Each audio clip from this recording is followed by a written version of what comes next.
अस्सलामुअलैकुम दोस्तों, आज मैं इस लेक्चर में आप सबको कुछ प्रॉपर्टीज़ बताऊंगा जो कि आपके एमसीक्यू से रिलेटेड हैं और इंपॉर्टेंट है। इनको याद करने की ट्रिक भी बताऊंगा जो मुश्किल होंगी। सबसे पहले ये देख लें, पी बाई कंडीशनल क्यू जो है वो आल्सो इज इक्वल होता है P implies Q and Q implies P.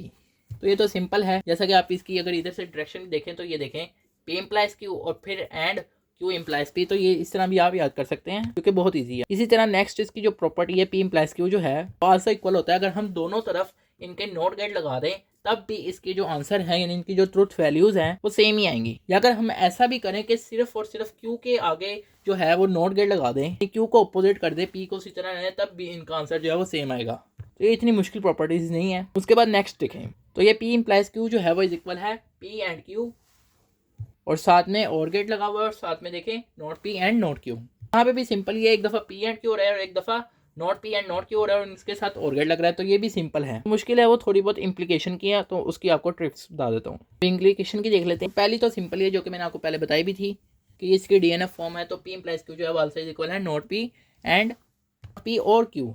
इसी तरह आपने एक और प्रॉपर्टी पढ़ी थी, किसी भी इंप्लीकेशन का अगर हम उसका कॉन्ट्रा पॉजिटिव लें तो वो इक्विवेलेंट होते हैं। कोई भी इंप्लीकेशन और उसका कॉन्ट्रा पॉजिटिव जो होते हैं वो इक्विवेलेंट होते हैं। तो अगर मैं इसके कॉन्ट्रा पॉजिटिव लूँ तो वो ये आएगा, तो नॉट क्यू से इम्प्लाइज नॉट पी, यानी कि कॉन्ट्रा पॉजिटिव में जगह भी चेंज हो जाती है, उनके साथ जो साइन होते हैं वो भी चेंज हो जाते हैं। तो हम कहेंगे फिर ये भी इसके इक्वल है। उसके बाद नेक्स्ट प्रॉपर्टी है पी एंड क्यू जो है जो कि एंड गेट से रिलेटेड है और इंप्लीकेशन की प्रॉपर्टीज में आती है।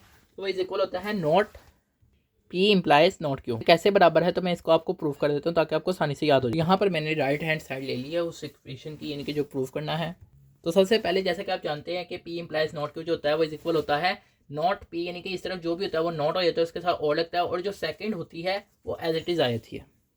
तो मैंने सिंपल इसको इसमें कन्वर्ट किया और बाहर नॉट गेट लगा उसे भी लिखा रहने दिया। जैसे कि बाहर नॉट गेट लगा हुआ है तो डी मॉर्गन लॉ के तहत अंदर जो भी चीज़ होगी वो चेंज हो जाएगी। मीन्स के नॉट पी था तो ये पी हो गया, और था एंड हो गया, नॉट क्यू था क्यू हो गया।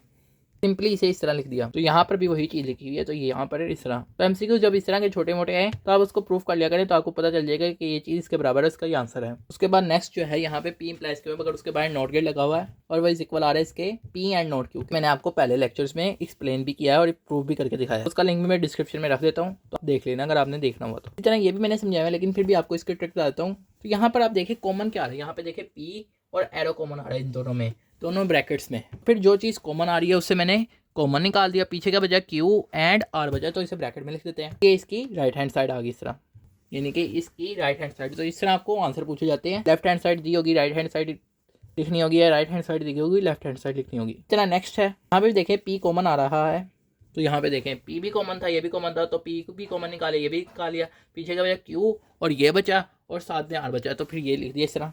तो ये हमारा आंसर आ गया। अभी इसमें देखें तो इसमें यानी नेक्स्ट में तो यहाँ पर हमारा आर कॉमन आ रहा है और ये बैक पे कॉमन आ रहा है यानी एरो, क्योंकि पहले तो था कि पी के बाद प्रोपोजिशन के बाद एरो कॉमन आता था। अब यहाँ पे ये है कि जो कॉमन आ रहा है उससे पहले एरो कॉमन आ रहा है उस प्रोपोजिशन से पहले, मीन्स के यू। पीछे हमारे के पास क्या बचेगा, पी बचेगा, एंड बचेगा, क्यू बचेगा। बट हम इसे इस तरह लिखेंगे पी और क्यू। तो ये क्यों लिखा गया, क्योंकि जब अगर एरो जो है वो प्रोपोजिशन से पहले, जो प्रोपोजिशन कॉमन आई है अगर उससे पहले एरो लगे, यानी अगर एरो कॉमन आई उस प्रोपोजिशन से पहले, तो फिर जो बीच में साइन है यानी दरमियान में साइन है वो भी चेंज हो जाएगा। अगर प्रोपोजिशन के बाद एरो आ रहा है फिर जो साइन है वो उसी तरह लगेगा। तो आई होप कि आप समझ गए होंगे। इसी तरह नेक्स्ट देखें तो यहाँ पर भी एरो और आर जो है वो कॉमन आ रहा है, तो फिर इससे पीछे जो लिखा जाएगा वो लिखा जाए पी और ये चेंज हो जाएगा एंड में और क्यू। सिर्फ और सिर्फ ऑपरेटर चेंज होगा कि चीज़ उसी तरह रहेगी। अगर एरो जो है वो कॉमन प्रोपोजिशन से पहले आ रहा है, तो ये प्रॉपर्टी थी जो कि आप सबके लिए बहुत इंपॉर्टेंट समझना है इनको। तो एक दफ़ा ये सारी देख लें।